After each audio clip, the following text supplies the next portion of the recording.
आता हे बघितलं आपण आता टेलिकम्युनिकेशन सर्व्हिस आहे याच्यामध्ये provided by way of fixed telecommunication line place of supply the line fix आहे the location where telecommunication line is install for recipient of service. Postpaid आहे लोकेशन ऑफ बिलिंग ॲड्रेस पोस्टपेडसाठी रिसिपेंटचा billing address where address is not available location of supply. Prepaid basis आहे तर where it provided through selling agent through provide होते हैं location of such selling agent और reseller by any other person. Press of supply location where payment is received और voucher is sold. and other cases location of recipient and where location is not available location of supplier.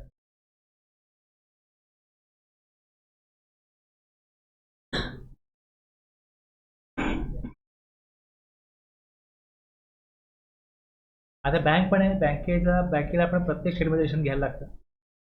Bank financial institution under GST specific rules have been laid down for determining the place of supply of financial services.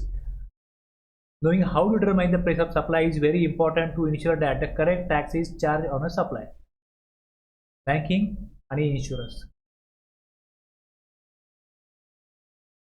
The place of supply of banking and other financial service including stock broking services to any person shall be the location of the recipient of service on the record of the supplier of service. बँकेत गेलात account open केलात address ते घेणार ते address proof घेणार. Banking service a person from Mumbai goes to Kullu Manali and avail the some services from ICICI bank in Manali. In this case, if service is not linked to the account of the person, place of supply shall be Manali, that is the location of the supplier of service. However, if the service is linked to the account of the person, the place of supply shall be Mumbai, the location of recipient on the records of the supplier. Stock broking services. Mr. X registered person of Jaipur buys shares from a broker in Delhi on NSE Mumbai. In this case, the place of supply shall be the location of the recipient of service on the records of the supplier of service. Jaipur shall be the place of supply. Here एक provision है, provided that if the location of recipient of service is not on the record of the supplier, the place of supply shall be the location of the supplier of service. Mr. C from Varanasi, Uttar Pradesh visits a bank registered in New Delhi for getting a demand draft made. आता मला शाळेमध्ये एखाद्या काय fee भरायची आहे कॉलेजमध्ये fee भरायची आहे DD मागवला असेल. आता त्या DD त्यांनी दिला मला काही ॲड्रेसची गरज नाही. Mr. C does not have any account with the said bank. Therefore, since the location of recipient is not available in the record of the supplier, the place of supply is the location of supplier of service.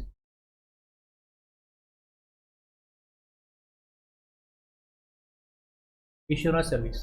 The place of supply of insurance service इथे B2B2C आहे का बघा.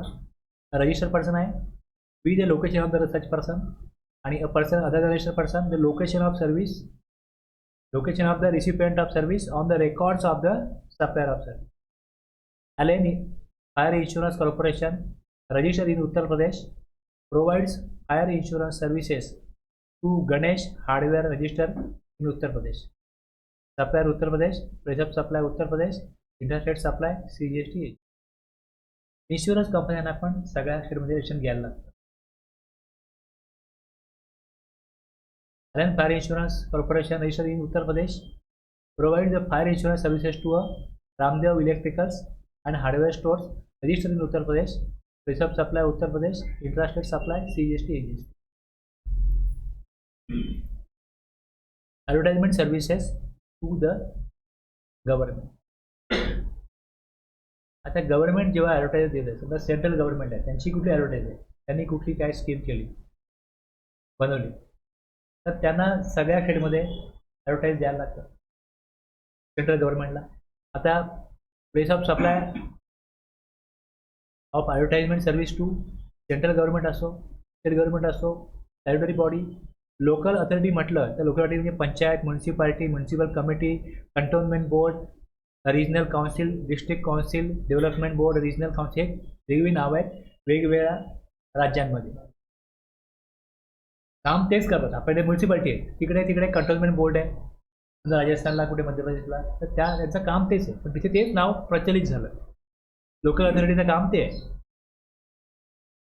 Local authority means shall be taken as being in each of such state or union territory, and the value of such supply specific to each state union territory shall be in proportion to the amount कशी वाटायची attributable to service provided by way of तिकडे ती प्रसारित केली ती जाहिरात in the respective state or union territory as may be determined in terms of the contract or agreement entered into this region. जर आता ते तसं ॲग्रीमेंट किंवा कॉन्ट्रॅक्ट आहे की आम्हाला महाराष्ट्रामध्ये जाहिरात द्यायची आहे, एखादा न्यूजपेपर आहे, त्यांनी सांगितलं की त्या दिवशी एवढे घेऊ, गुजरातमध्ये एवढे घेऊ, राजस्थानला एवढे घेऊ, पण तसं कॉन्ट्रॅक्ट ॲग्रीमेंट नाही आहे.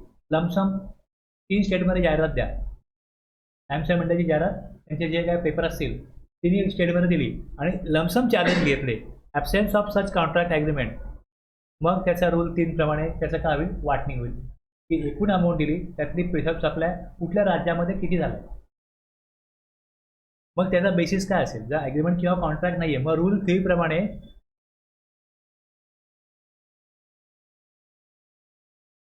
जर ॲग्रीमेंट आहे, कॉन्ट्रॅक्ट आहे तर काय प्रॉब्लेम नाही. मग advertisement service to central government, state government, statutory body, local authority identified in contract. त्या कॉन्ट्रॅक्टमध्ये दिलं की त्या स्टेटला किती व्हॅल्यू आहे. each of such place of supply, each of such state union territory where the advertisement is broadcast, run, played, disseminated.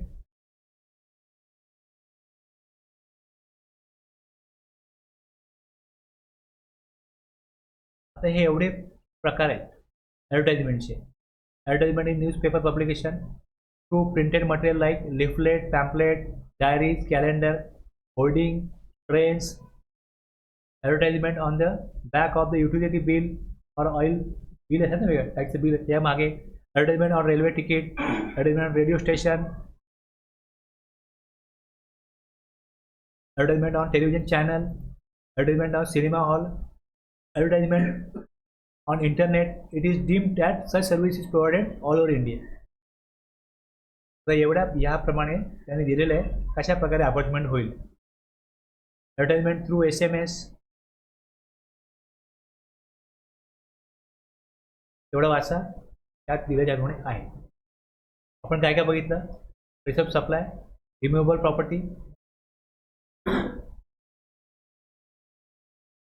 Restaurant and catering service, personal grooming, fitness, beauty treatment, health service, training आणि performance appraisal, admission to an event amusement park, organisation of an event including ancillary services and assigning of sponsorship to such event, transportation of goods, passenger transportation,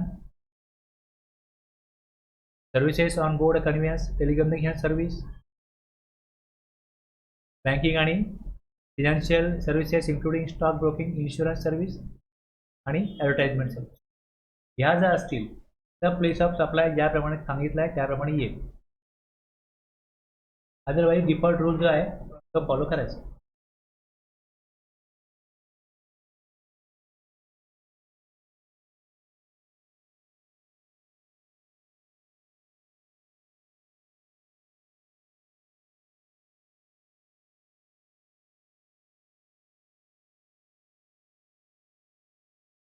तर इथे आपण काय बघितलं, determination of place of service, place of supply of services where the location of supplier of service and location of recipient in India. जर सप्लायर किंवा रिसिपियंट इंडियाच्या बाहेरच्या असतील तर काय करणार, मग त्याकरता सेक्शन 13 दिली. Place of supply of service where location of supplier और location of recipient is outside India. Section 14 कशा करताय, OIDR सर्व्हिस प्रोव्हायडर. तुम्ही काय नेटफ्लिक्सवर सबस्क्राईब करता, क्लाउड सर्व्हिस घेता आणि जर घेणारा जर रजिस्टर्ड पर्सन असेल तर रिव्हर्स चार्जमध्ये तो पे करू शकतो. पण जर अनरजिस्टर्ड पर्सन असेल तर मग OIDR सर्व्हिस प्रोव्हायडर जो आहे तो फॉरवर्ड चार्जमध्ये टॅक्स कलेक्ट करतो. त्याकरता हा section. special provisions for payment of tax by a supplier of online information and database access retrieval services.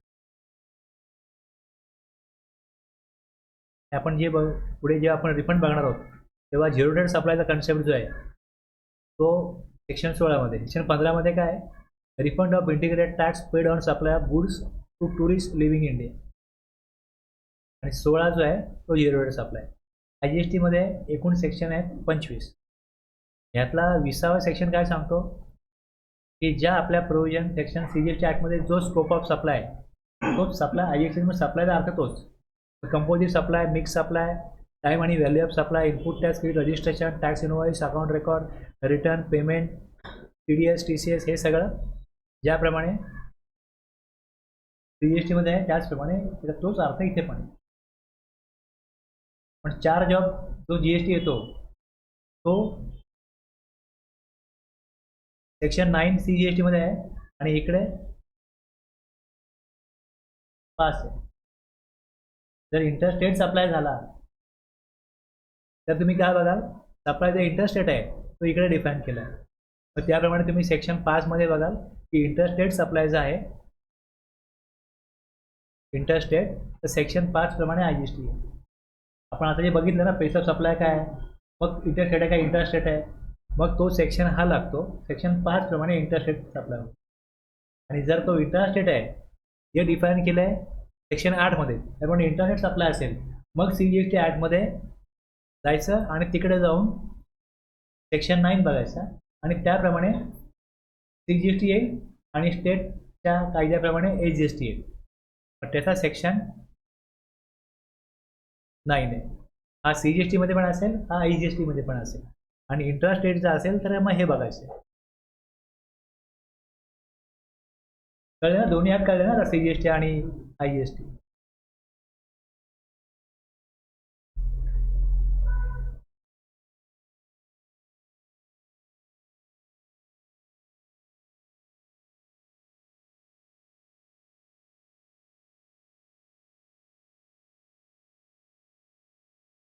आता आम्ही जेव्हा जेव्हा माध्यमांना काढलं आहे हे एक्झाम्शन, ते एक्झाम्शन कशा करताय, त्याचा काय ॲक्च्युली पॉवर याला. सेक्शन 11 मध्ये CGST ॲक्टमध्ये एक्झाम्शन आहे. इंटरस्टेट टॅक्स लागला, लेवी झाली तर त्याचं एक्झाम्शन सेक्शन 6 मध्ये आहे IGST मध्ये. सप्लाय आहे तर सप्लाय जर एक्झाम नाही आहे तर मग त्याच्यावरती चार्ज लागेल. सप्लाय इंट्रास्टेट आहे किंवा इंटरस्टेट आहे पण तो टॅक्सेबल असू शकतो जर तो एक्झाम नाही. 11 मध्ये गव्हर्नमेंटने पॉवर ठेवली आहे की आम्ही काय देऊ, त्याला करमुक्त करू, गुड सर्व्हिसेस दोन्ही. आणि सेक्शन 6 मध्ये जो इंटरस्टेट सप्लाय होतोय तो टॅक्सेबल होईल जर एक्झाम केला जाणार नाही, मग त्याची पॉवर सेक्शन 6 मध्ये IGST मध्ये एक्झाम्शन. आता यात हे सेम वर्डिंग आहे दोन्हीकडे. कसं आहे, where the government is satisfied that it is necessary in the public interest so to do. आता एक्झाम्पल बघा, एखाद्या व्यक्तीला काय आजारी पडला म्हणून काय डॉक्टरकडे जायला लागेल, काय टेस्ट करायला लागतील, आणि जर त्याच्यावरती काही जे चार्जेस त्याला द्यायला लागतात त्या टेस्टिंगचे किंवा डॉक्टरची फीस द्यायला लागते, तर डॉक्टर बोलतील हां 1000 रुपये माझे झाले, GST द्या 180 रुपये. तर हे लोकांना कधीच आवडणार नाही. तो माणूस अगोदरच त्रासला आहे, बिचारा दुःखी झाला आहे आजारी पडल्यामुळे, आणि GST द्यायला लागतोय. त्यामुळे government it is satisfied that it is necessary in public, गरजेचं आहे पब्लिकसाठी आपल्याला काही गुड सर्व्हिसेस हे करमुक्त करणं. मग बाय नोटिफिकेशन, जसं कुठल्या गुड्सवर किती चार्ज आहे हे गव्हर्नमेंट नोटिफिकेशन काढून सांगतं, तसं नोटिफिकेशनद्वारे सांगितलं जाईल की exempt generally either absolutely or subject to such condition. एक ॲब्सोल्यूट एक्झाम्शन आहे आणि दुसरं काही अटी शर्तीवरती एक्झाम्शन आहे. As may be specified therein goods or services or both of any specified description from the whole or any part of the. म्हणजे जर का 12% टॅक्स आहे तो कम्प्लिटली एक्झाम होऊ शकतो, ते एक्झाम्शन ॲब्सोल्युटली असेल किंवा अटी शर्तीवर असेल. टॅक्स जे 18% आहे तो 6% एक्झाम किंवा 6% राहील, 12% एक्झाम असं होऊ शकतं, किंवा होल्ली एक्झाम होऊ शकतो, पूर्ण एक्झाम केलं असंही होऊ शकतं. With effect from such date as may be specified in the notification. मग नोटिफिकेशनमध्ये सांगितलं जाईल की हे एक्झम्पशन कधीपासून कशा प्रकारे ॲप्लिकेबल आहे. दुसरं आहे, एक आहे बाय नोटिफिकेशन एक्झम्पशन येतं, दुसरं बाय स्पेशल ऑर्डरने येतं एक्झम्पशन. स्पेशल ऑर्डरने विशिष्ट परिस्थितीमध्ये under circumstances of an exceptional nature. आता बघा बऱ्याच वेळा काय काय अशा नैसर्गिक आपदा येतात, वादळ आलं,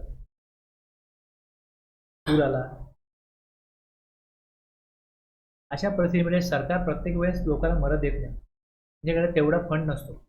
तर काही जे NGOज वगैरे आहेत, सामाजिक संस्था आहेत, त्यांना गव्हर्नमेंट सांगणार की तुम्ही त्यांना मदत करा थोडीफार. ते म्हणतात की पण आम्हाला समजा एखाद्या व्यक्तीला पूर आलाय, कपडे द्यायचे, तर कपडे आम्ही विकत घेऊन दिले, तर कपड्याला तो GST तुम्ही माफ करा होता. मग अशा वेळेला गव्हर्नमेंट काय करतं की तुम्ही त्या वस्तू प्रोव्हाइड करा, त्याच्यावरचं आम्ही GST माफ करू.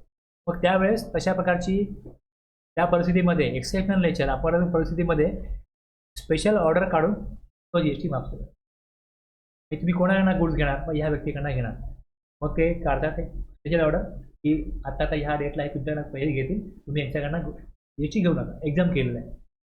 मग जो सप्लायर असतो त्याला हे दाखवलं की बाबा आमच्याकडे एक्झाम्पशन आहे, तुम्ही हे गुड्स आम्हाला द्या, त्या आवश्यक गोष्टी द्या, त्यावर GST माफ झालेलं आहे. मग जेवढं ते परचेस करतील त्याच्यावरती त्यांना गुड्सची सर्व्हिसचे पैसे द्यायला लागतील, पण त्याच्यावर GST माफ आहे. समजा एखादं सामाजिक संस्था आहे, त्या काय अशा प्रकारचं सिटी स्कॅनचं मशीन घेतात की आम्ही एक ठराविक आर्थिक स्तराच्या खाली असलेल्या लोकांकडनं सिटी स्कॅनचे पैसे घेणार नाही. असे आदिवासी लोक आहेत किंवा आणखी कोणाचे लोक आहेत, आमच्याकडे ते येतात, त्यांच्याकडनं आम्ही फ्री ऑफ चार्ज त्यांना सर्व्हिस देऊ, पण तुम्ही आम्हाला या मशीनवर GST माफ करा. सिटी स्कॅनचा जो MRIची मशीन आहे, सिटी स्कॅन मशीन आहे, हे माफ करा. असं एखादं हॉस्पिटल, एखाद्या ट्रस्ट हॉस्पिटल आहे, तिथे गव्हर्नमेंटला रिक्वेस्ट करतं, तर त्यांना अटी शर्तीवरती गव्हर्नमेंट सांगते तुम्ही समजा याच्यावरती किती लोक तुमच्याकडे येतात, आम्ही दरवर्षी 1000 लोकांचा अशा प्रकारे MRI करू, सिटी स्कॅन करू. एवढा नाही केला तर GST भरायला लागेल. एवढा केला तुम्ही तर तुम्हाला GST माफ होईल. अशा प्रकारच्या अटी शर्तीवरती त्यांना स्पेशल ऑर्डर काढून तो GST त्यांचा माफ केला जाऊ शकतो. म्हणजे इथे पण काय करायचं आहे, एक ठराविक ज्या लोकांची तेवढी करमुक्ती कोणाची केली जाते, ज्याची पात्रता नाही आहे किंवा ज्याच्याकडनं कर घेणं योग्य नाही, अशा लोकांकरता जर का काय काम होत असेल तर त्याकरता ही स्पेशल ऑर्डर काढली जाते. The government may if it considers necessary or expedient so to do for a purpose of क्लॅरिफाईंग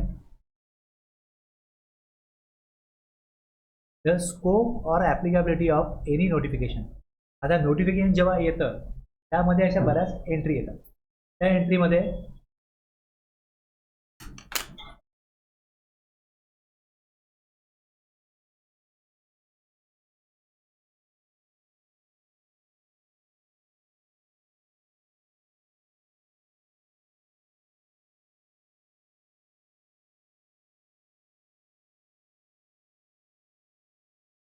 हे दिसलं पाहिजे असं काय एक्सप्लेनेशन दिलेलं आहे. या एक्सप्लेनेशनमुळे काय होतं, त्या एंट्रीमध्ये जे सांगायचं आहे ते जास्त क्लिअर होतं. तर हे जे एक्सप्लेनेशन आहे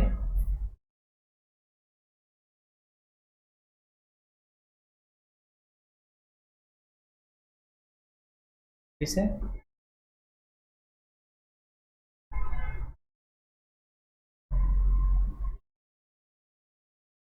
आता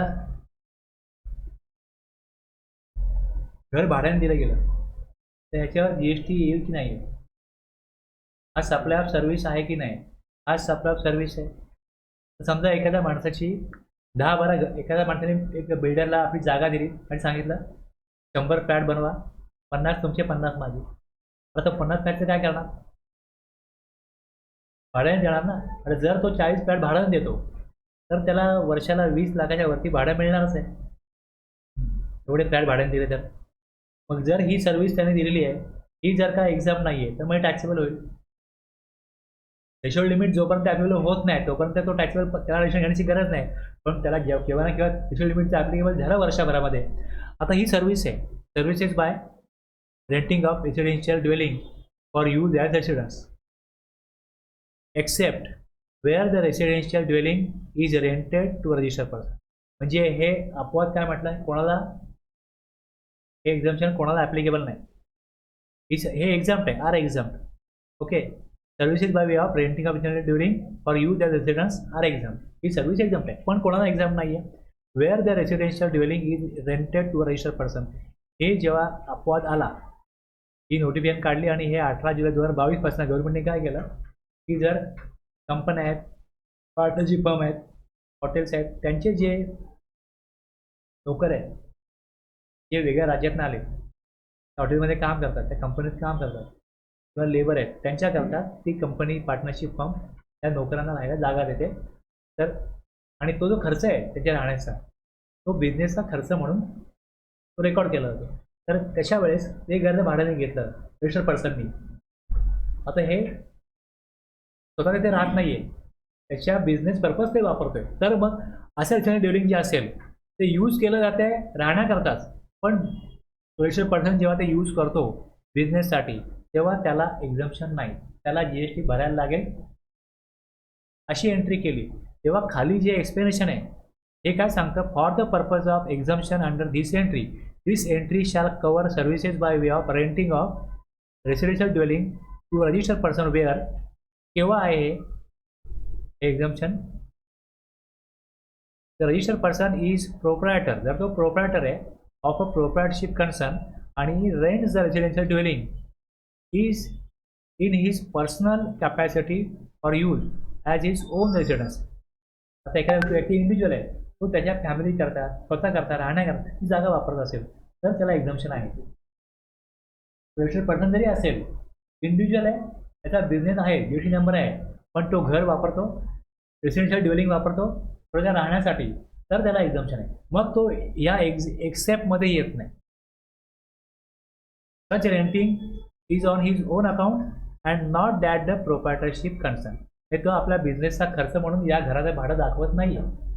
आता या एक्सप्लेनेशनमुळे काय झालं, क्लिअर झालं की एक्झम्पशन कशा प्रकारे आहे, कशा प्रकारे नाही आहे. तर केव्हा काय होतं, नोटिफिकेशन येतं, अशी एंट्री येते आणि नंतर त्यातनं जर का अर्थ क्लिअर होत नाही. आता ही ज्यावेळेस ही अमेंडमेंट झाली त्यावेळेस लोकांना असं वाटलं की गव्हर्नमेंटला आता राहण्याच्या घरावरती पण GST पाहिजे. तसा ह्या एंट्रीचा अर्थ गव्हर्नमेंटला अभिप्रेत नव्हता, पण तो अर्थ क्लिअर व्हावा म्हणून मग असं एक्सप्लेनेशन इन्सर्ट केलं गेलं. वेअर आता हे 1 जानेवारी 2023ला आलं, एंट्री कधी आली 18 जुलै 2022ला आली आणि नंतर ते एक्सप्लेनेशन आलं. तर हे जे एक्सप्लेनेशन आहे हे एक्सप्लेनेशन 1 वर्षाच्या आत गव्हर्नमेंट देऊ शकतो आणि ते असं मानलं जाईल की जेव्हा हे नोटिफिकेशन आलं, ज्या डेटला ही एंट्री लागू झाली त्याच डेटपासून ते एक्सप्लेनेशन दिलं असं मानलं जाईल. विदिन 1 इयर ते एक्सप्लेनेशन द्यायला पाहिजे. मग तेच इथे सांगितलंय.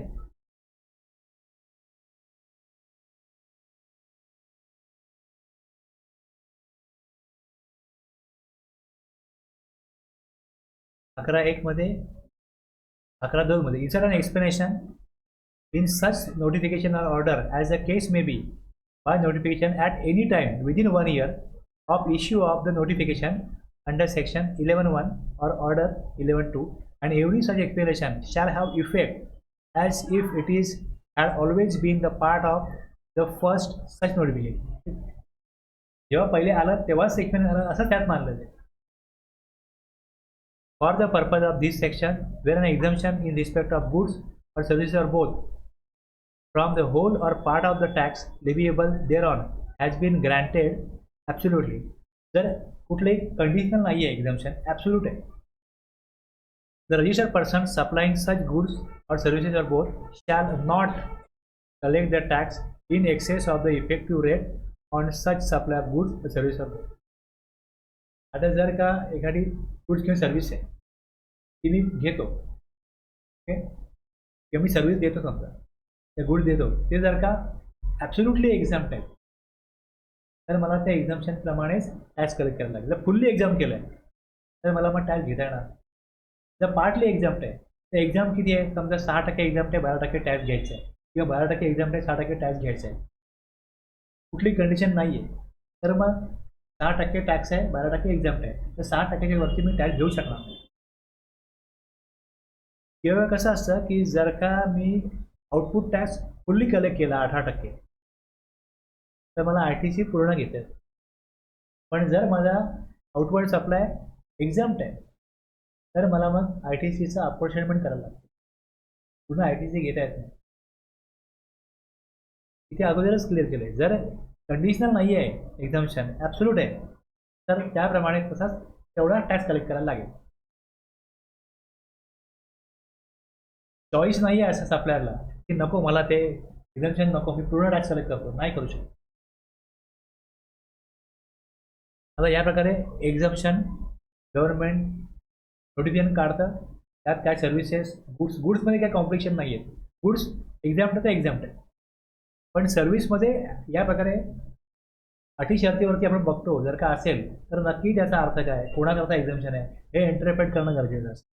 आता ह्याच्यामध्ये एक अनेक नोटिफिकेशन काढली गेली आणि त्याच्यामधला तुम्ही बघाल की हे पहिले आलं काही एंट्री होत्या, नंतर मग पुढे आलं त्यात आणखीन काय एंट्री मग ॲड केल्या.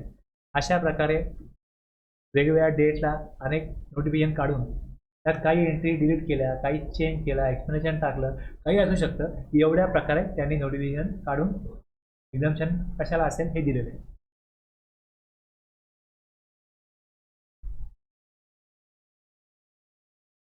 आता जे एक्झाम्पशन असतं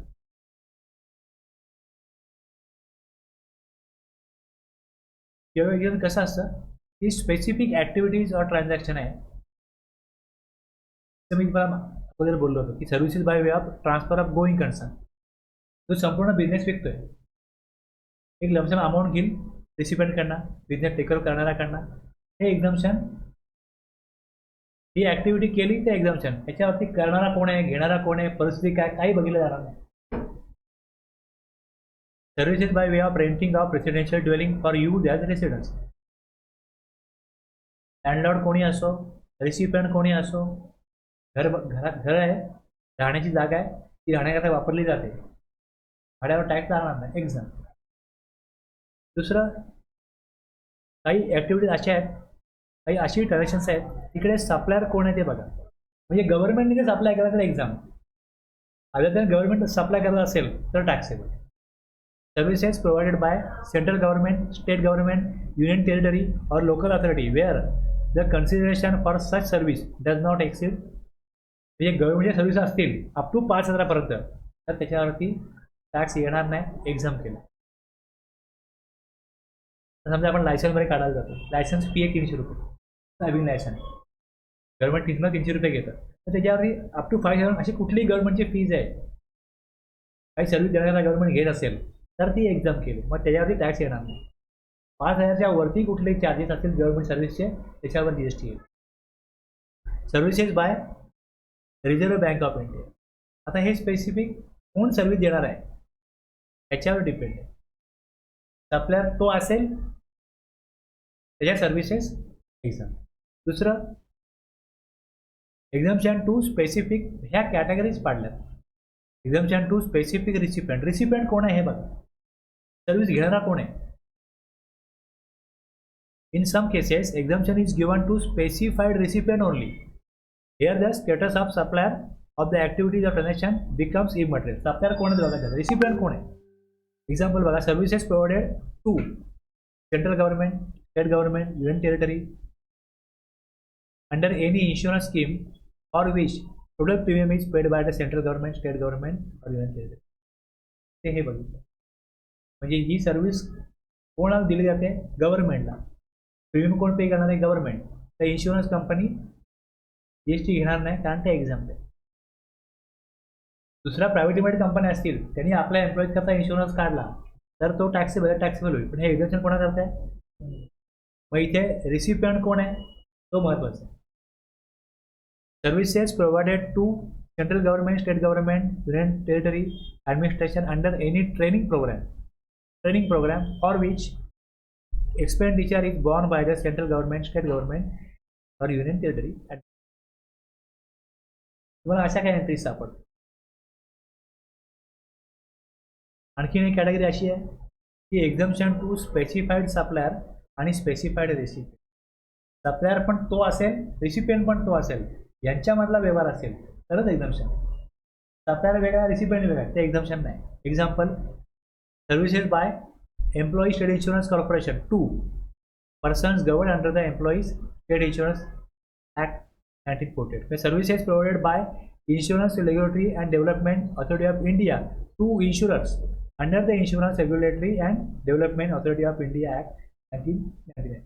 आता यात तुम्ही जेवढे त्यांनी दिलेल्या एक्झाम्पशनच्या एंट्री आहेत किंवा तुम्ही सर्व्हिसेस ज्या टाकीवर त्याही बघाल तर नक्की सर्व्हिस काय, कोण कोणाला देतोय, त्यामध्ये काय डील घेतलं जात आहे हे समजून घेण्याकरता थोडंसं बॅकग्राऊंड नॉलेज आपलं जे आहे ते थोडं जास्त माहिती घेणं गरजेचं असतं. ही माहिती घ्याल तर तुम्हाला कळेल की ॲक्च्युली हे काय ट्रान्झॅक्शन आहे.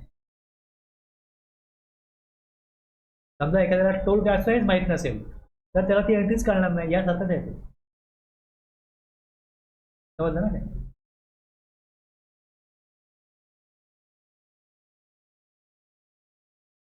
11.1 मध्ये बघितलं आपण की बाय नोटिफिकेशन एक्झम्पशन येतं, डेट पासून येईल, स्पेसिफिकली होलली किंवा पार्टली एक्झाम्पल असेल, ॲब्सोल्युटली किंवा कंडिशनल एक्झम्पशन असेल किंवा स्पेशल ऑर्डर असते. आणि त्याचं जे एक्सप्लेनेशन आहे हे विदिन 1 इयर इन्सर्ट केलं जाऊ शकतं. गुड्सला पण एक्झम्पशन आहे, गुड्सचं वेगळं नोटिफिकेशन आहे, सर्व्हिसचं वेगळं नोटिफिकेशन आहे. आता ह्याच्यात जर तुम्हाला हे समजून घ्यायचं असेल तर एंट्री बाय एंट्री समजून घ्याल. त्या एंट्रीमध्ये काय सिक्वेन्स नाही आहे. लॉ मेकरला जशा नोटिफिकेशन काढताना गव्हर्नमेंटला जशा एंट्री मिळाला त्याने टाकून दिल्या, पण समजून घेताना किंवा समजून सांगताना जर असं कॅटेगरीज केली की services related to charitable and religious activity, entry number 1 मध्ये कसं दिलं आहे, मग एंट्री नंबर 13 असे एक कॅटेगरीज पाडून त्यानुसार एंट्री घेतल्या गेल्या, समजून घ्यायला बरं पडतं. ॲग्रिकल्चर रिलेटेड सर्व्हिसेस, मग या प्रकारे ह्याच्यामध्ये काय केलं, कॅटेगरीज केल्या आणि त्यामध्ये मग त्या एंट्री घेतल्या. तुम्ही समजा ऑडिट करत असाल, तुमचा विषय कुठला आहे त्यानुसार तुम्ही त्या एंट्री एक्झाम आहे का हे बघू शकता. सगळ्या वाचायची गरज नाही. एज्युकेशन सर्व्हिसेस, तर शाळेच्या कॉलेजच्या फीजवरती GST येत नाही, पण कोचिंग क्लासच्या फीजवर GST येतो. तुम्ही हे वाचाल, तुम्हाला कारण कळेल काय.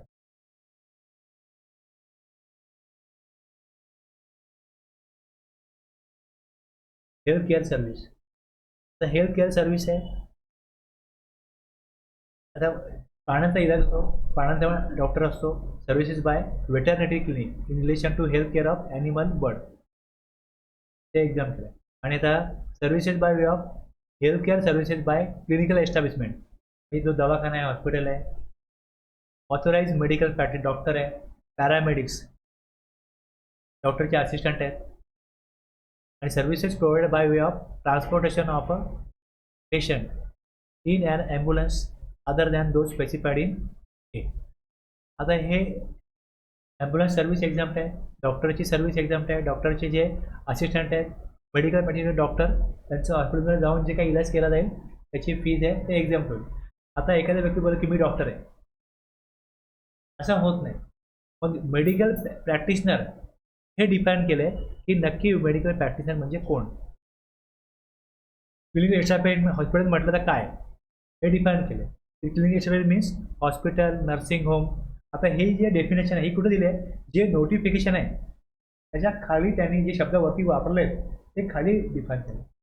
मला सेक्शन 2 माहिती आहे, सेक्शन 2 मध्ये ॲक्टमध्ये जे शब्द आलेत, सेक्शन 2 मध्ये जसं नोटिफिकेशन येतं त्यात जे शब्द वापरले जातील ते सेक्शन 2 मध्ये नसतील तर त्या नोटिफिकेशनमध्ये जे शब्द वापरले गेले त्याचा अर्थ त्या नोटिफिकेशन काढताना काय अपेक्षित आहे हे क्लिअर करण्याकरता त्या नोटिफिकेशनच्या खाली तुम्हाला हे शब्द सापडतील. मग पॅरा एस नोटिफिकेशन नंबर 12/2017 इथे दिलं आहे. दुसरं ऑथोराइज मेडिकल प्रॅक्टिशनर मीन्स हे दिलं आहे. पॅरामेडिक्स हे दिलं आहे. हेल्थ केअर सर्व्हिस मीन्स,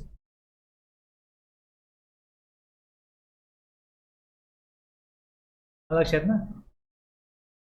तर या प्रकारे जे क्लिनिकल एस्टॅब्लिशमेंट ॲक्ट आहे, recognise system of medicines in India, यात मग ॲलोपॅथी, योगा, नॅचरोपॅथी, आयुर्वेदा, म्हणजे जर आपल्याला एक वाक्य तिथे दिसलं त्या एका वाक्याचा अर्थ जर का व्यवस्थित समजून घ्यायचा असेल, जो अर्थ लॉ मेकरनं अभिप्रेत आहे, तर फक्त या 2 A, B वाचून एवढंच संपणार नाही. एवढा वेळ देऊन ते समजून घ्यायला लागतं. मला काय सांगतो यातनं की समजून कसं घ्यायचं हे तुम्हाला सांगतोय मी यातनं की health care service by clinical establishment and authorise medical practitioner और पॅरामेडिक्स आणि services provide by way of transportation of patient in ambulance. Ambulance सर्व्हिसवर जीएसटी येणार नाही. आता नंतर एक प्रोव्हिजो टाकला इकडे आणि त्या प्रोव्हिजोमध्ये काय दिलं, प्रोव्हाइडेड दॅट हा इन्सर्ट केला प्रोव्हिजो 18 जुलै 2022 पासून. जुलै 2022 मध्ये गव्हर्नमेंटने बरेच मध्ये मॉडिफिकेशन केले. काही एंट्री डिलीट केल्या, काही एंट्री मॉडिफाय केल्या जुलै 2022ला. 18 जुलै 2022 पासून बरेच चेंजेस झालेले आहेत. यामध्ये ही एंट्री ॲड केली की to the services provided by an clinical establishment by way of providing room. आता एखादा पेशंट एखाद्या रूममध्ये ॲडमिट होतो, ॲडमिट होतो, तो रूम जो आहे तो इंटेन्सिव्ह केअर युनिट म्हणजे ICU नाही आहे, क्रिटिकल केअर युनिट म्हणजे CCU नाही आहे, इंटेन्सिव्ह कार्डियक केअर युनिट म्हणजे ICCU नाही आहे, निओनॅटल इन्सेंटिव्ह केअर युनिट म्हणजे NICU नाही आहे. गंभीर एखाद्या व्यक्तीला आजार असेल, त्याला विशेष काय सेवा द्यायची असेल तर हे स्पेशल अशा प्रकारचे विभाग आहेत मोठ्या मोठ्या हॉस्पिटलमध्ये. तशा तो विशेष केअर युनिटमध्ये राहत नाही, नॉर्मल रूममध्ये राहतो. आणि काही VIP लोक आहेत, मोठे इंडस्ट्रियलिस्ट, व्यापारी, राजकारणी, गँगस्टर, यांना जेलमध्ये टाकले तर ते लगेच आजारी पडतात, मग हॉस्पिटलला ॲडमिट होतात. मग ते अशा रूममध्ये राहतात ज्या रूममध्ये छातीत दुखतंय म्हणून त्या व्यक्तीला काय, डॉक्टरला काय वाटतच नाही, तर ते त्याला ICUमध्ये काही कुठेही ठेवत नाहीत आणि त्याला नुसतं बघायचं नसतं, त्याला मग विशेष सगळं TV वगैरे सगळं त्याला ॲक्सेस पाहिजे असतो. असे रूम काही हॉस्पिटलमध्ये बनवले आहेत, तिथे हे लोक राहतात. आणि मग त्याचं भाडं किती असतं, भाडं पण मोठं असतं की 5,000 10,000 भाडं असतं. जर त्या रूमचं भाडं एक्सिडिंग 5,000 आहे, तिथे लोक राहत आहेत, घरी असल्याप्रमाणे एन्जॉय करत आहेत आणि ऑन पेपर दिसतं हॉस्पिटलला राहिले, त्याच्या जीएसटी मिळू दे कमसे कम, असं आहे ना. मग अशासाठी ही एंट्री आली की जर का विशेष कुठल्या केअर युनिटमध्ये वेगळ्या रूममध्ये राहत नाही, नॉर्मल रूम आहे, जो रूम त्यांच्या बंगला घरात सुसज्ज आहे आणि तिकडे सगळ्या सोयीसुविधा आहेत, बरोबर आहे. मग अशा ठिकाणी राहण्याचे चार्जेस जर असतील तर ते एक्झाम होणार नाही, त्याच्यावर GST आहे. ही एंट्री इन्सर्ट केली.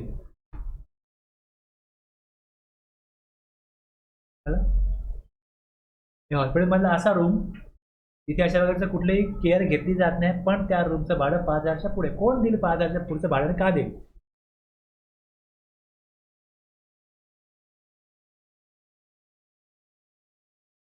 एक YouTube चॅनल आहे, तिथे एक व्यक्ती सांगितलं की मला काय त्रास झाला तेव्हा लगेच हॉस्पिटलला ॲडमिट होतो. डॉक्टर म्हणतात काय तुम्हाला काय झालेलं नाही आहे, तेव्हा मला बरं वाटत नाही, मला इथे ठेवा. मग तिकडे जातो म्हणून 4 दिवस राहतो. मग तिकडे तो ॲडमिट झाला का मित्रांना कळवतो की मी ॲडमिट झालो आहे, मग त्याला जाऊन मित्र भेटायला जातात. तिकडे जाऊन तो बस आराम करतो, मित्र भेटतात, TV बघतात, चर्चा करतात, सगळं करतात. काय त्यांच्याकडे पैसा. एका माणसाने तर त्याला असा काहीतरी त्रास वाटला तर त्याला गर्दीमधनं त्या ट्रॅफिकमधनं जायला उशीर होऊ नये म्हणून त्यांनी हॉस्पिटलच्या समोरच्याच बिल्डिंगमध्ये भाड्याने घर घेतलं, भाड्याने सुसज्ज असं घर घेतलं, तिथे जाऊन राहतो. काय वाटलं तर लगेच लिफ्टमधनं उतरा, हॉस्पिटलला ॲडमिट व्हा.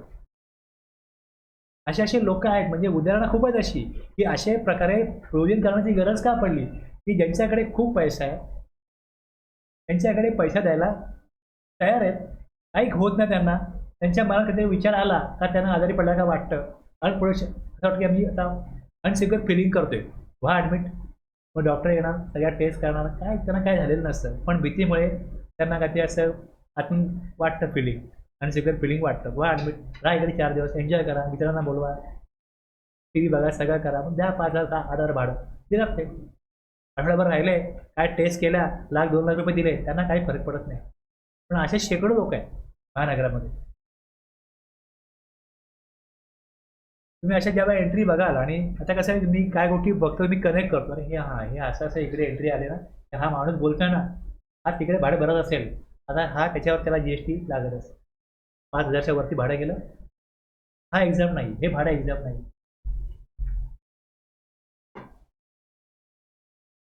अदरवाईज काय जेवढं भाडं येईल समजा लाख 2 लाख 8 लाख 10 लाख भाडं आहे, जे काय त्याला खर्च आला आहे त्यावर जीएसटी येत नाही. पण हे अशा प्रकारचे रूम आहेत याच्यावरती भाडं का घेऊन, म्हणजे हॉस्पिटलमधला पण असा विभाग आहे ज्याच्यावरती भाडं घेऊ शकतं हे लॉ मेकरना कळलं, त्यांनी गव्हर्नमेंटला रेकमेंड केलं, गव्हर्नमेंटनी मान्य केलं, ठीक आहे बाबा अशा प्रकारचा नॉर्मल रूम आहे ना तो राहतोय ना, घेऊन टाका जीएसटी, काय हरकत नाही, ह्याच्यावरती कोणी ऑब्जेक्शन घेणार नाही.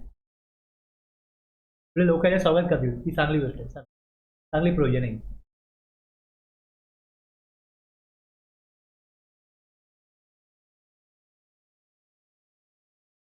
तर हे सर्व्हिसेस प्रोव्हाइड बाय गव्हर्नमेंट आहे.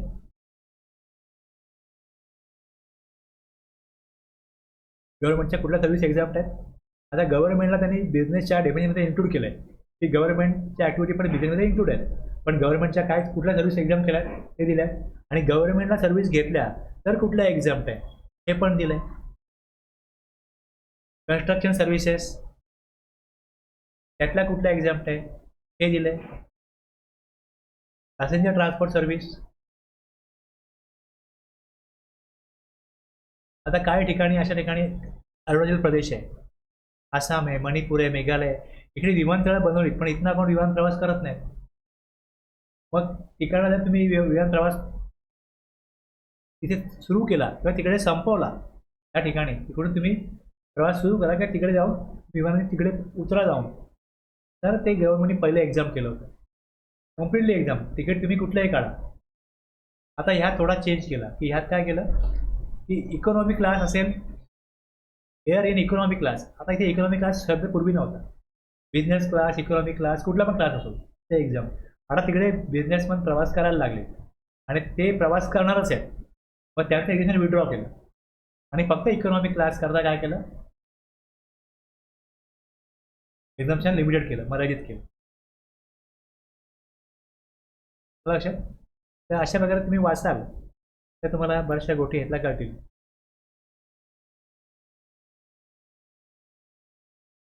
गुड्स ट्रान्सपोर्ट सर्व्हिसेस मी तुम्हाला सांगितलं. तर इकडे गुड्स ट्रान्सपोर्ट सर्व्हिसमध्ये हा बाय रोड म्हटलंय आणि एक्सेप्ट काय म्हटलंय जीटीए. आता इथे मार्केटला टेम्पो उभे असतात, या टेम्पोतनं समजा एखाद्याने कपाट परचेस केलं, तो टेम्पोमध्ये भरतो, आपल्या गावाला घेऊन जातो, आपल्या घरी घेऊन जातो, त्या चार्जेस 400-500 रुपये तो टेम्पोवाला घेतो, तो जीटीए नाही आहे, तर एक्झाम्पशन. जीटीए डिफाईन केलं की जो कन्साइनमेंट नोट बनवतो तो जीटीए. हे जे टेम्पोवाले आहेत हे कन्साइनमेंट नोट बनवत नाही, हे यांची सर्व्हिस एक्झाम्प्ट आहे. By road transportation of goods आहे एक्झाम्प्ट. ट्रान्सपोर्टर म्हणजे जीटीए असला पाहिजे तर तो टॅक्सेबल होईल, आणि ते पण सर्व्हिस घेणारे कोण आहेत त्याप्रमाणे. जर अनरजिस्टर्ड पर्सन असेल तर मग पुढची एंट्री आहे, त्यात तो एक्झाम्प्ट होतो, त्यात तो एक्झाम्प्ट होतो, 21A मध्ये एक्झाम्प्ट होतो. लक्षात. आता जर समजा तुम्ही एखादा ऑडिट करत असाल आणि समजा एखाद्याने आम्ही टॅक्स का भरला नाही हे एक्झाम्पशन आहे, तुम्ही विचार की एंट्री नंबर काय सांगा, मग तुम्ही ती एंट्री नंबर बघितली, स्टडी केला, हा एक्झाम्पशन बरोबर आहे, तुम्हाला एवढंच बघायचं. तुम्हाला मी सिस्टम कशा प्रकारे बनवलं आहे हे समजावून सांगतोय. तुम्हाला प्रत्येक गोष्ट शिकून घ्यायची गरज नाही, ज्या गरजेच्या गोष्टी आहेत त्या आपण प्रॉपरली बघितल्या आहेत किंवा बघणार आहोत, आणि ज्या अशा आहेत की आयडिया असली पाहिजे काय टॅक्स का न दिला हे तुम्ही एक्झाममध्ये काय दाखवलं, किंवा एक्झाममध्ये एवढी मोठी अमाऊंट आहे तर तुमचा सप्लाय कुठला आहे काय यात दाखवा, एवढी ही अमाऊंट कसली आहे, मग ह्याचे काय बिल ऑफ सप्लाय दाखवा, टॅक्सेबल सप्लाय, टॅक्स इन्व्हॉइस येईल, exam supply, bill of supply येईल. मग तुम्ही या बिल ऑफ सप्लाय कशाचा केला, मग त्यांनी जो सप्लाय एक्झाम म्हणून दाखवला आहे तो एक्झाम बरोबर आहे की नाही हेच बघणं ऑडिटमधलं एक टास्क आहे, ऑडिटमधलं एक काम आहे. एक्झाम्शन बरोबर आहे का, टॅक्सेबल सप्लाय केला आहे त्याचा रेट 12 घेतला आहे 18 घेतला आहे, हा बरोबर आहे का.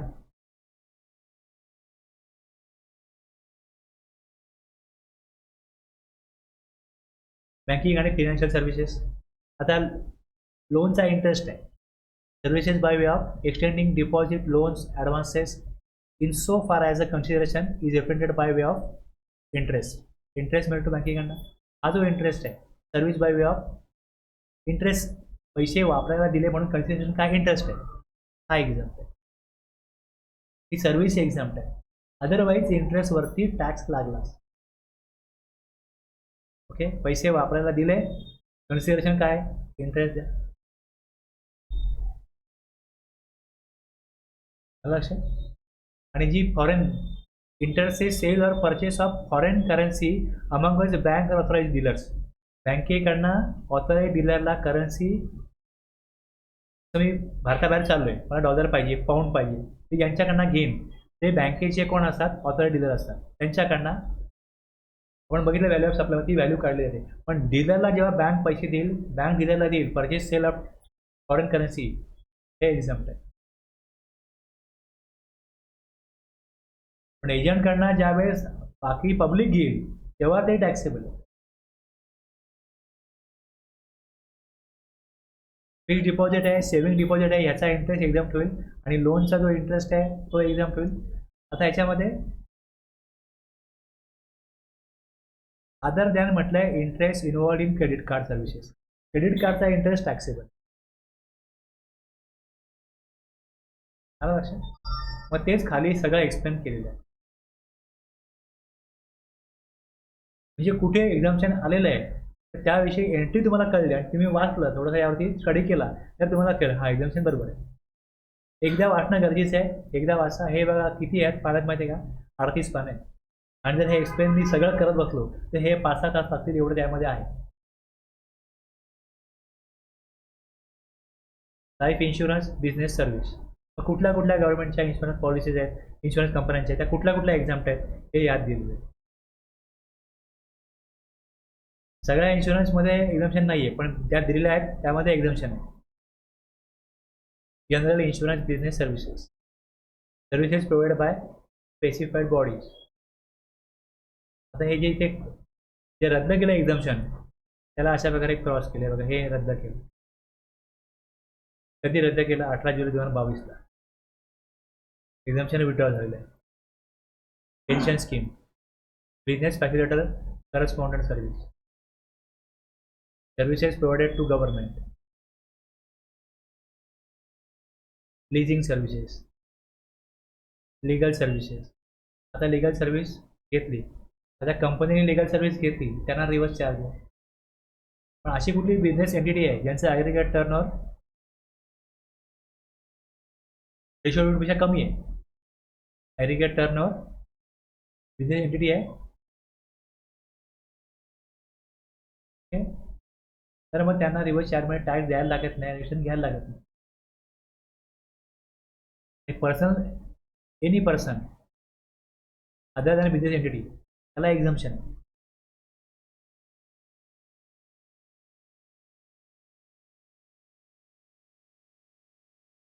Sponsorship of sports event, skill development services, performance by an artist.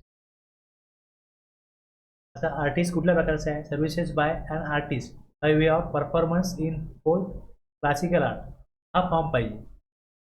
या प्रकारचे या फॉर्मचा जर का आर्टिस्ट असेल, मग म्युझिक, डान्स, थिएटर, नाटक वगैरे काही असो, आणि if the consideration charge by such performance is more than rupees is not more than rupees 1,50,000, he amount दिली आहे.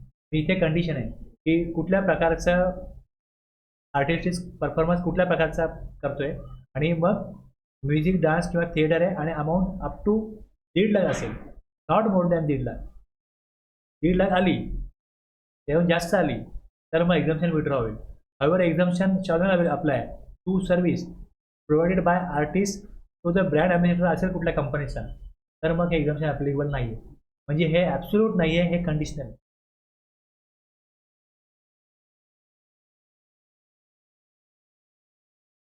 यात पण दिलं आहे ब्रँड ॲम्बॅसेडर म्हणजे काय, right to admission to various events,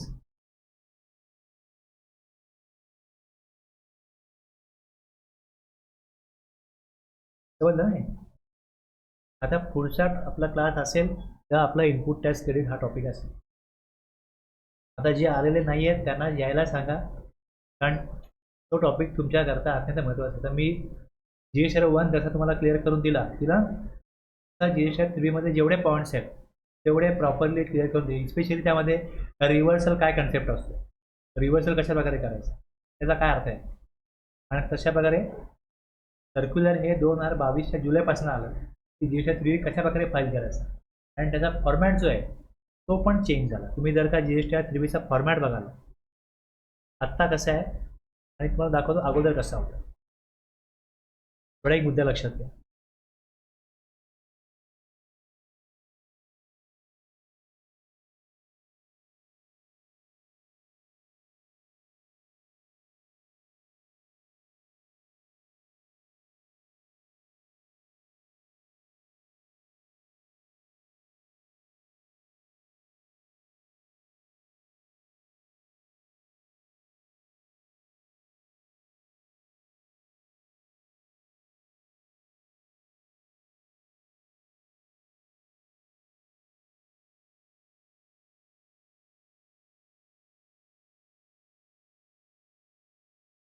एक मिनिट.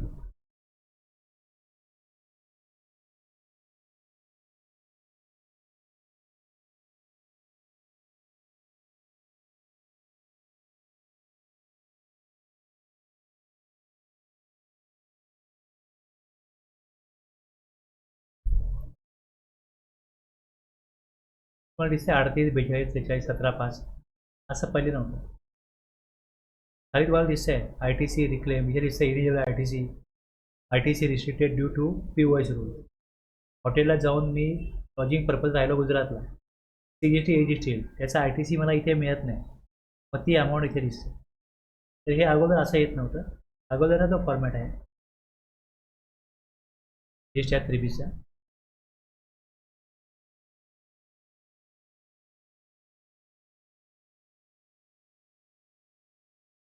इथे वरती 42 एवढंच यायचं, खाली आधार होतं आणि इलिजिबल ITC हे फक्त रिपोर्टिंग पर्पज आहे. आता पण हे रिपोर्टिंग पर्पज आहे, पण 17.5 इथे वरती दाखवले जात नव्हतं. 17.5 म्हणजे जो ITC गव्हर्नमेंटने रिस्ट्रिक्ट केला आहे 17.5 मध्ये याचा ITC मिळणार नाही. फूड बेवरेजेस ITC मिळणार नाही. लक्षात. तर मग हा फॉर्मॅट चेंज झाला, इथे मग 38, 42, 43 आणि 17.5 आणि त्यात सर्क्युलर काढला जुलैमध्ये आणि असं सांगितलं की वरती ही अमाऊंट ऑटो पॉकेट होऊन येते, तर हा आकडा बदलू नका, आहे तसा ठेवा.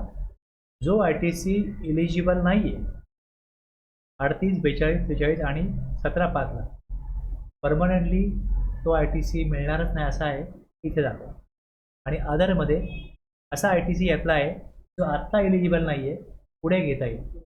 म्हणजे मी गुड्स लॉटमध्ये मागवले असतील, काय 31ला आले, काय 1ला आले, काय डिसेंबरला आले, काय जानेवारीला आले, याचा ITC मला जानेवारीला घ्यायला लागेल, डिसेंबरला मिळणार नाही. पण डिसेंबरला इकडे जो आकडा आला आहे, मी खाली म्हणेन डिसेंबरला संपूर्ण गुड्स नव्हते मिळाले, म्हणून मी आत्ता रिव्हर्स करतोय, ते मी आधारला टाकीन आणि जानेवारीमध्ये मग मी तेवढा जे आधारला टाकले ते मग रिअवेल करीन. आधारला येतं की जे परमनंट रिव्हर्सल नाही आहे ते आधारला, आणि जे परमनंट रिव्हर्सल आहे म्हणजे तो ITC मला रिस्ट्रिक्टच केला आहे कायमस्वरूपी, तो इथे वर दाखवायचा, हा आकडा बदलायचा नाही. असं पूर्वी होत नव्हतं, कारण 17.5 इथे नव्हतं, खाली होतं. मग काय केलं जायचं, आणि हे सगळं पहिल्यांदा मॅन्युअली टाकायला लागायचं. त्यामुळे इथे समजा माझ्याकडे 5,000चा ITC इलिजिबल आहे, मी इथे 5,000 टाईपच करायचे, बाकी वरचे 2191 हे टाकायचो नाही. आणि खालचा जो हा पार्ट आहे रिव्हर्सल, याचा काय अर्थ आहे, काय उपयोग आहे, काय महत्त्व आहे, याचं काय कोणी बघितलं जात नव्हतं. पण क्लिअरिटी येण्याकरता, ॲक्युरसी येण्याकरता मग गव्हर्नमेंटनी पुढे जाऊन जसं ऑटो पॉप्युलेट करायला सुरुवात केली, मग त्यात सर्क्युलर काढून सांगितलं की ऑटो पॉप्युलेट केला आहे तेवढा ITC तुमच्या सप्लायरने तुमच्या नावावर दाखवला आहे, म्हणून तुमच्या ऑल ITCमध्ये आला आहे. तुम्ही हा ITC घेऊ शकत नसाल तर या ITC रिव्हर्सल Bमध्ये 1मध्ये टाका, जर रिव्हर्सल कायमच स्वरूपी आहे. आणि जर आत्ता घेऊ शकत नाही आहे तर मग इथे 2मध्ये टाका. आणि या प्रकारे मग रिटर्न भरण्याची पद्धत बदलली, त्याचा अर्थ बदलला, प्रोसेस बदलली, आणि ती फार महत्त्वपूर्ण आहे. यातनं क्लिअरिटी आली. हा जो रिव्हर्सचा काय कन्सेप्ट, रिव्हर्स हा अगोदर लोकांच्या लक्षात नव्हता, त्यावेळी कोणाचं लक्ष पण नव्हतं. ऑटो पॉप्युलेट झाल्यानंतर मग गव्हर्नमेंटला कळलं की हे केलं तर काय होईल, आणखीन व्यवस्थित त्याचं रिटर्न फायलिंग होईल आणि क्लिअरिटी येईल. असे काय मुद्दे आहेत की जे मी डिस्कस करीन, त्यामुळे ते ह्याला मी वेळ लावून ते करीन, त्यामुळे सगळे असतील तर जास्त लोकांना फायदा होईल. जे येणार नाही त्यांनी व्हिडिओ नाही बघितला तर त्यांना मग पुढच्या प्रोविजन कळणार नाही. आतापर्यंत जेवढं झालं त्यातला एखादा टॉपिक नाही कळला, क्लिअर नाही आहे, काय फरक पडत नाही. पण आता जेव्हा आपण ITC सुरू करू, ITC मग interest, late fees, payment of tax, हे सगळे तुमच्या रोजच्या कामातले, स्क्रुटिनीमधले, ऑडिटमधले, रोजच्या कामातले हे जास्तीत जास्त उपयोगी पडणारे टॉपिक आता पुढे येते. थांबूया इथे.